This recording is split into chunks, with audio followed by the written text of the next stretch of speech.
ओडिशा रहस्यों की भूमि है, आस्था की धरती और इतिहास का खजाना है। पर क्या आप जानते हैं कि इसी ओडिशा में राउरकेला के पास एक ऐसी जगह है जहां भगवान गणेश और महर्षि वेदव्यास जी ने मिलकर महाभारत की रचना की थी। हाँ, आपने सही सुना, महाभारत की कलम ओडिशा में चली थी। कहा जाता है कि बहुत समय पहले जब द्वापर युग समाप्त की ओर था, तब महर्षि वेदव्यास जी ने ठान लिया था कि मानव इतिहास का सबसे बड़ा महान ग्रंथ वो लिखेंगे, जो आने वाली पीढ़ियों को धर्म, कर्म और सत्य की मार्ग दिखाएगा। पर समस्या थी कि इतना बड़ा ग्रंथ को लिखेगा कौन। उनके विचार तेज थे, श्लोक लगातार प्रभावित हो रहे थे। उन्हें कोई ऐसा चाहिए था जो बिना रुके बिना थके वो ग्रंथ को लिखने में उनकी सहायता कर सके। तब उन्होंने ब्रह्मा जी से प्रार्थना की। ब्रह्मा जी ने कहा, हे व्यास, तुम्हारी ये रचना दिव्य होगी और इसे लिखने का कार्य केवल विघ्नहर्ता गणेश ही कर सकते हैं। वेदव्यास जी उड़ीसा के राउरकेला क्षेत्र में वेदव्यास पहाड़ पर तपस्या करने लगे।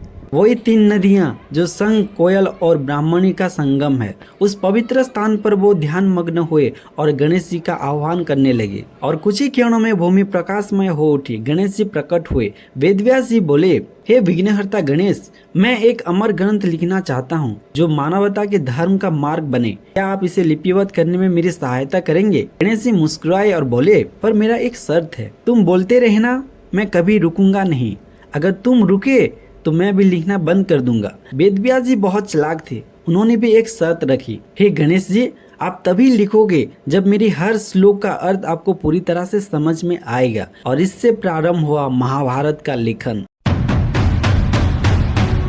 गणेश जी जब वेदव्यास जी के शब्द को लिपिबद्ध करने लगे, तब उनका लेखन यंत्र यानी कि कलम टूट गया। पर गणेश जी ने लेखन को रोकने से इनकार किया, क्योंकि उन्होंने शर्त रखी थी कि वो रुकेंगे नहीं। तब उन्होंने अपना दाया दांत को तोड़ लिया और उसी से लिखना जारी रखा। इसलिए गणेश जी को कहा जाता है एक दंत, और जिसका अर्थ है एक ही दांत वाला। उसके त्याग और समर्पण से प्रभावित होकर वेदव्यास जी के आंखों में आंसू आने लगे। वेदव्यास जी लगातार श्लोक कहते रहे। गणेश जी उन्हें अपने दांत से अंकित करते गए।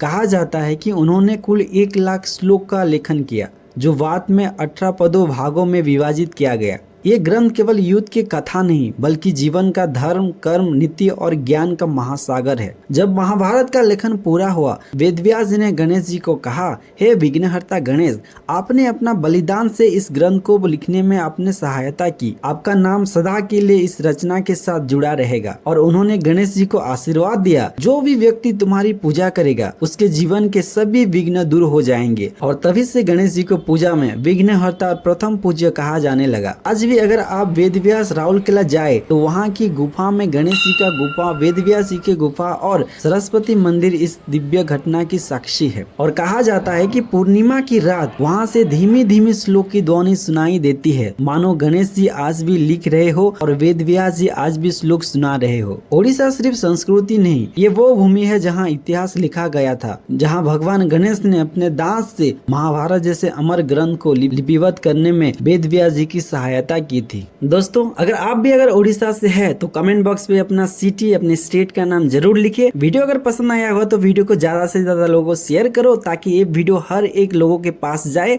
और इसके बारे में लोगों को पता चले कि राउरकेला एक ऐसी जगह है पे महाभारत की रचना वहाँ पे लिखा गया था। ऐसे ही वीडियो देखने के लिए हमारे चैनल को सब्सक्राइब करें, बेल आइकन को दबाओ, ताकि आने वाला हर एक वीडियो आप तक पहले पहुँचे।